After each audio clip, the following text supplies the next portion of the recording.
சத்யநாராயண பூஜைக்கு எல்லாம் ரெடி ஆகிட்டிங்களா? இந்த மாதிரி தேங்காய் வச்சு கலசம் வச்சுக்கோங்க.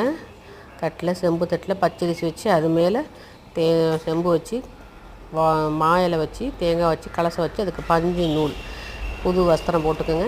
சத்யநாராயண் படம் இருந்தால் நீங்கள் எடுத்து வச்சுக்கோங்க. ஃபோட்டோ இருந்தாலும் எடுத்து வச்சுக்கோங்க. 5 விதமான நெய்வேத்தியங்களை ரெடி பண்ணிக்கோங்க. இன்றைக்கி பௌர்ணமினால் ஃபுல்லாக நல்லா விளக்கேற்றிக்கோங்க. போய் நிலவொளியை பார்த்துட்டு வந்துட்டு அதுக்கப்புறம் நீங்கள் சத்யநாராயண பூஜை ஆரம்பிங்க. அதே மாதிரி முடிக்கும்போது நிலவொளியை பார்த்துட்டு தாங்க முடிக்கணும். ரொம்ப அருமையான ஒரு சத்யநாராயண பூஜைங்க. இந்த சித்ரா பௌர்ணமியில் பண்ணுறது ரொம்ப விசேஷங்க. நல்லா விளக்கு ஏற்றி நல்லா சத்யநாராயண கும்பிடுங்க. கும்பிடு முடிச்சதுக்கப்புறம் அன்னதானம் பண்ணுறது ரொம்ப ரொம்ப முக்கியம். யாருக்காவது ஒருத்தருக்காவது அன்னதானம் பண்ணுங்கள். முடிஞ்சளவு ஏதாவது ஒரு தானம் தர்மம் பண்ணுறது ரொம்ப விசேஷமானது சத்யநாராயண பூஜையில். இந்த மாதிரி நல்ல விஷயங்களை பார்ப்போம், கேட்போம், பேசுவோம். நல்லதே நடக்குங்க.